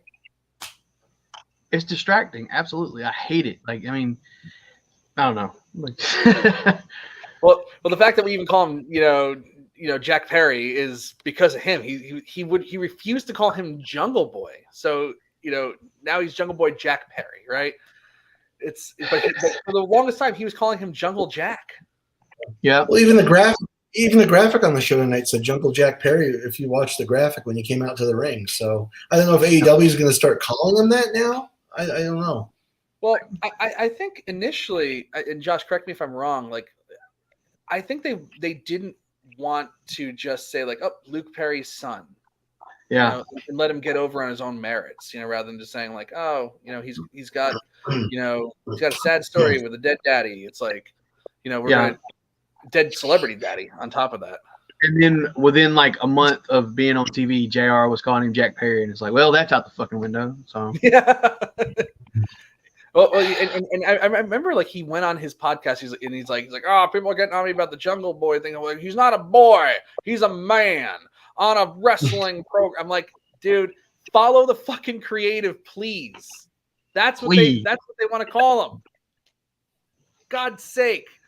Anyway, Jungle Jack had a great angle. This was a great angle. You know, the Christian thing. I'm not the world's biggest Christian fan, but I like Christian as a heel. Josh, what do you think? So are you trying to tell me you don't like Blue Dot? Blue Dot. It's the wildest story of all time. Like, could you imagine if that was actually a thing? I mean, yes, I could, because it's Vince McMahon. Absolutely. Yeah. No, I loved it. He's not an ugly guy. He's not ugly at all. He's weird. He's just a weird guy. I loved it. Like, this was kind of the opposite of the way I felt about other things, where they, you know, like almost kind of like the John Moxley and CM Punk match, the first one. This was pretty much kind of like that, except for it worked because this match was one of those ones that there was build. It was built really well, but it was going to get lost in the shuffle because of everything else on the card if they had done it tonight. Yes, exactly. It was going to get lost in the shuffle, and this pushes it forward, and we get to see more. And they played off on Luchasaurus too. I like the way that they tied that in, where, you know, at first he joined with Christian Cage and then randomly was back on Jungle Boy's side. Now it's like, oh, okay, maybe that was Christian pulling the strings a little more there. So I really liked it. I mean, if you saw like Jungle Boy's back after he took that choke slam, you could see the marks from the grate on the stage on his back. Like, it was wicked. So yeah, I loved it. And then when Christian doing the unprettier or kill switch, whatever, he blew the kisses to Jungle Boy's mom. That was just a nice touch. No, I really enjoyed that angle. It's been a surprise, you know.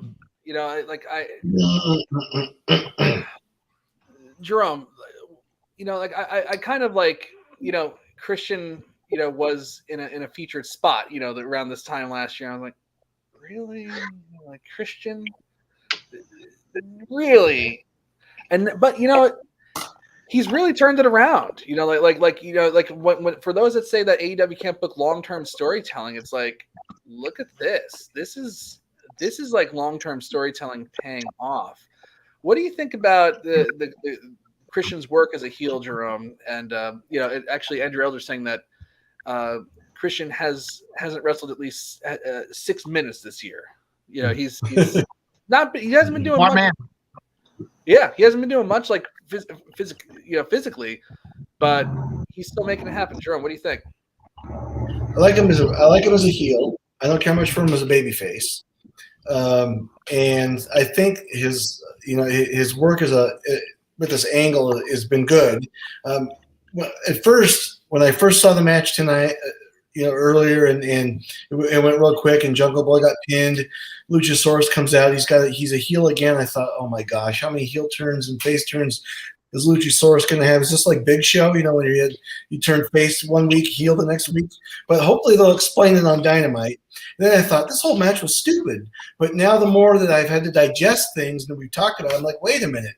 They've got a bigger picture here that I wasn't seeing at first earlier. And it's going to play out on.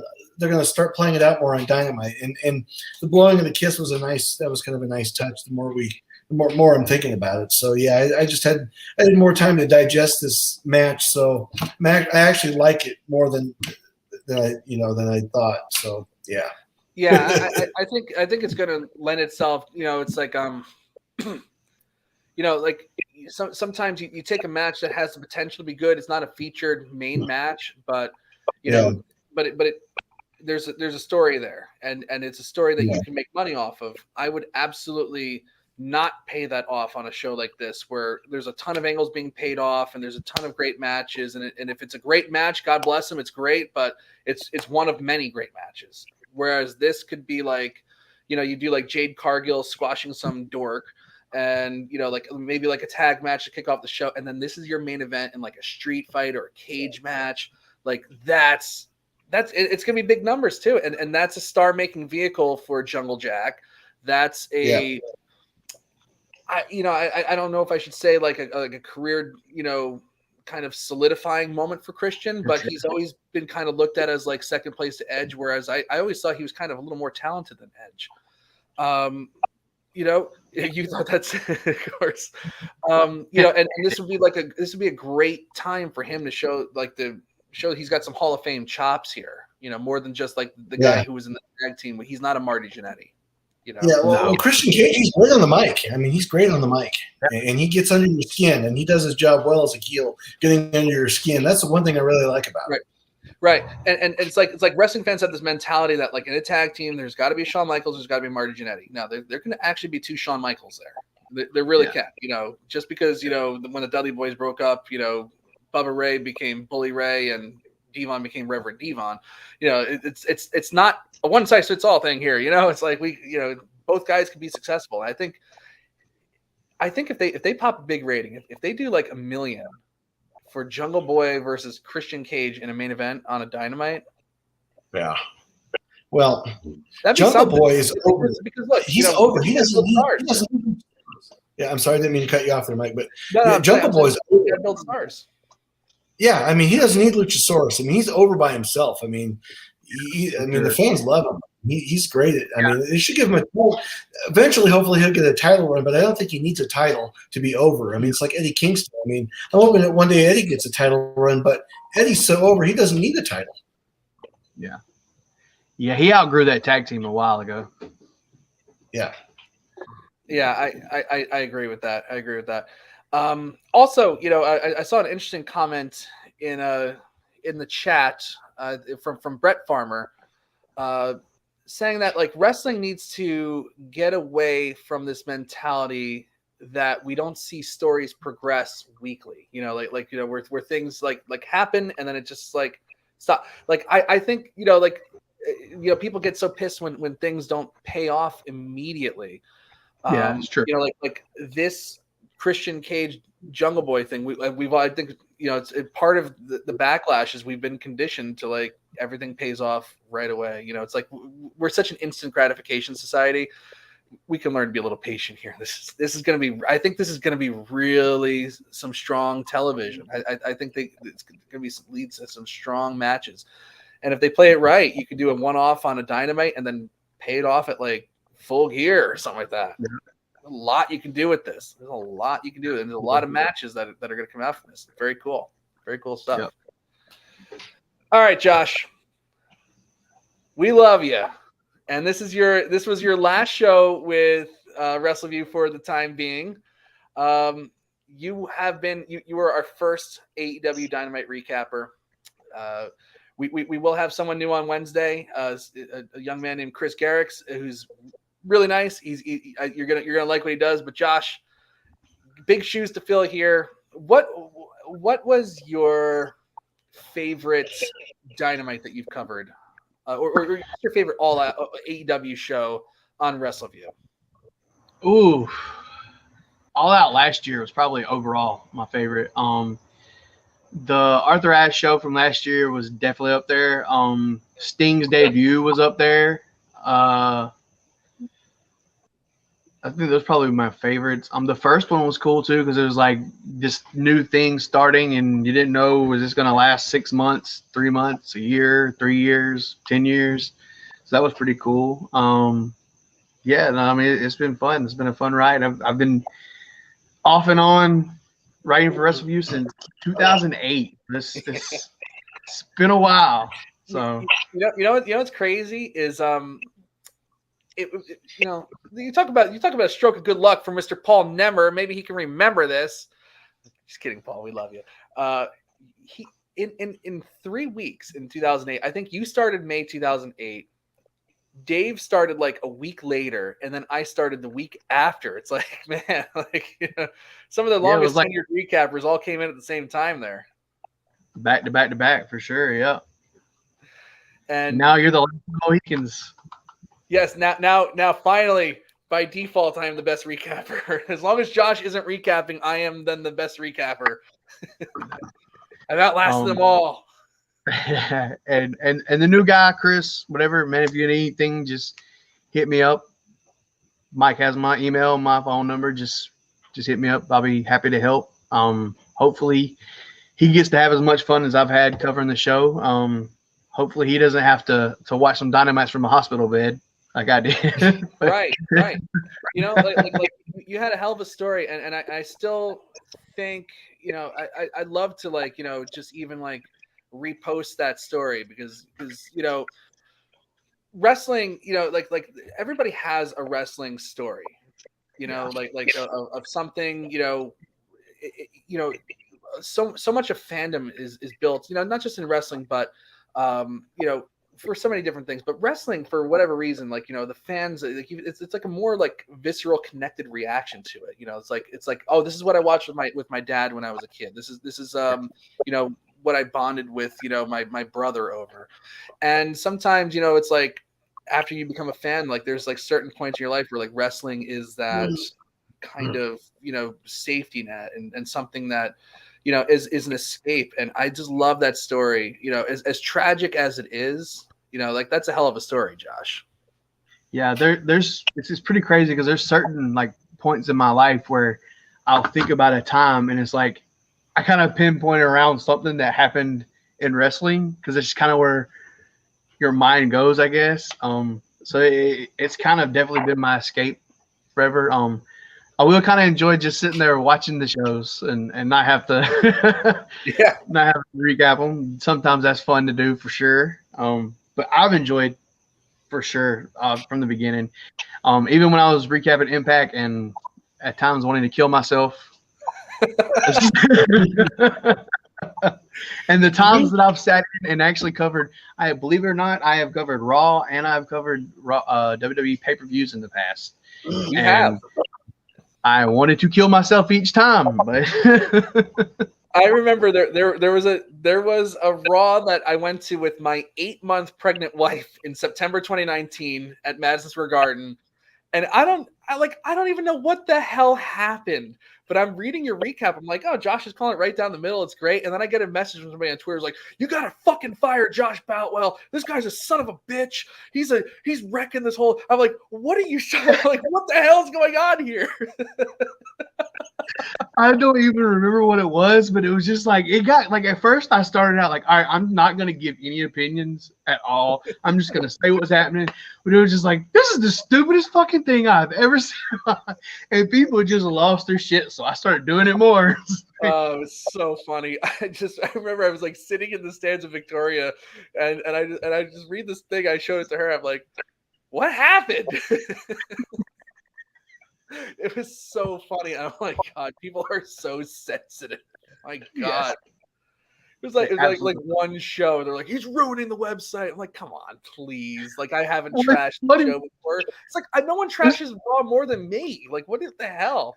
It was funny because there was a couple of people who were like, hey, why don't you do it more? Because we like it when you shit on it.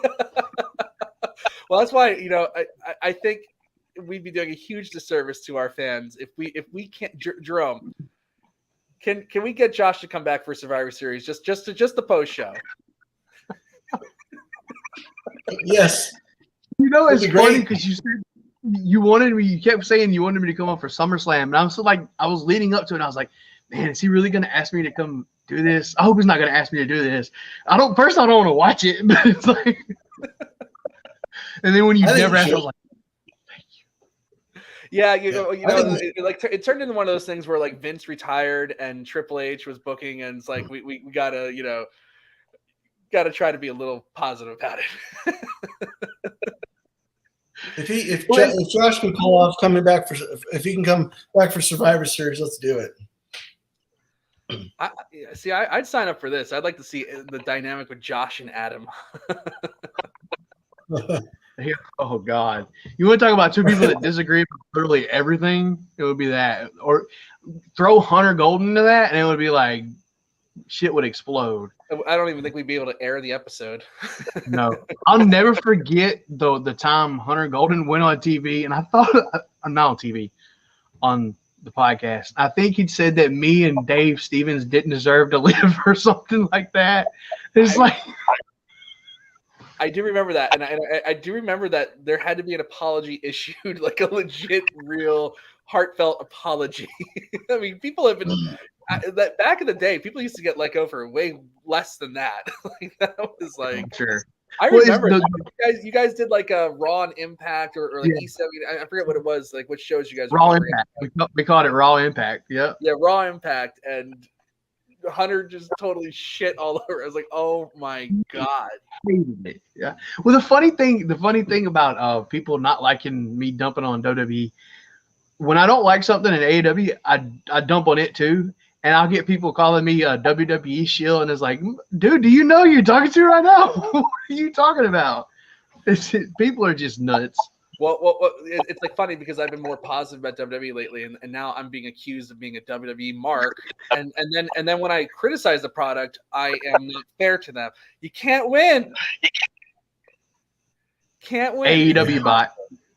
Yeah, exactly. Now, back then I was like, oh, this site's totally run by AEW marks. I'm like, what? Come on, man. Yeah. But Josh, it's been our privilege to read your work.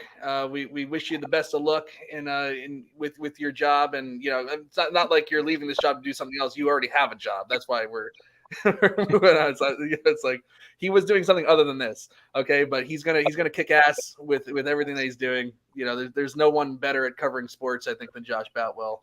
And thank you, Josh, for your contributions to Wrestleview, and we'll see you down the road at Survivor Series. I know that, but we'll see you down the road writing for the site again. I'm sure of it. So, gentlemen, my pleasure, man. Gentlemen, final thoughts on AEW All Out. Jerome, what do you think? Overall, it was a good show. I enjoyed it. One thing that we didn't talk about tonight was Dax Harwood bringing his daughter down to the ring, breaking the pencil, and in the tag match. That was a fun moment. But yeah, overall, it was a fun show. That roundup was like, Bleacher Report will tweet like notifications of like what's going on a show, and that was like one of the tweets. I was like, oh wow, okay, so that's a big deal. His daughter came out to the ring. I was like, all right, cool. Yeah. Overall, it was a good show overall. The bathroom break match for me was Jade Cargill and Athena. She's awful. So I just had to get up and use the restroom for that match. But but other than that, it was worth the $50. Yeah, I didn't feel ripped off. Josh, what are your thoughts on this show overall? I said before I felt like this was probably my least favorite AEW pay-per-view so far, and I think I still feel that way. It wasn't bad by any stretch of imagination. I think I got my money's worth. I think they always do a good job of giving us their money's worth. Oh yeah. I really love the world title match. I love the trios title match. I love the tag title match. I like the angle with Christian. I really all three trios matches. Eddie Kingston and Ishii was awesome. Got some good, kind of what are we going to head into next? Some interesting things. MJF is finally back. People can stop being worked over that one. It was enjoyable for sure. Again, the criticism that you'll always give for these shows, these marathon shows, is the length. But I think they kind of nailed it a little bit more. We didn't get a 6 hour runtime from pre-show to the end. I think this is for me, this is kind of the happy medium because, and we've said this before, AEW pay-per-views are 4 times a year, and 5 if you consider Forbidden Door one, and they're not doing this every month. So I can definitely handle a pay-per-view this length 4 times a year. Yeah, like it's like a super show in a sense, rather than just this is just one of a bunch that we're doing this year. It does have that when you have them quarterly, it's like it's so much better. It's so much better, And if you don't do them quarterly, if you do them every month, keep the length down, please, for the love of God. They finally got behind that. But I thought 4 hours a lot more palatable than like the 5. Actually, I think just All Out last year was from pre-show to final bell was about 6 hours. Yep. So we scratched off an hour this year, and they can still do better. They could probably book a couple less matches on the show. I still think, like they need to be a little more, delegate a little more on their matches, on their cards. But look, you're like you said, they're giving you your money's worth. I'm not complaining about getting good wrestling. Okay. I'm not complaining about having to watch good wrestling. If it was crap, that's the other thing. If it's crap, it's a long show, baby. It would be a different story if it was a shit show overall, for sure. Yeah. If even if there was 5 of the 15 matches were bad, it's like that could really hurt. Yeah, sure. So, yeah, they got great talent, and they pay off at the end of the day. So good show overall. This is a fun night of talking about it with you gentlemen. I thank you both for being here. We're well into the wee hours of the night on the East Coast, and I think down by you it's 1 in the morning or 1:15 in the morning. About Jerome, you're just past midnight, right? Yep. All right, so we got a couple different time zones here. I'm the latest, so I want to get the hell out of here. All right. I'm the winner.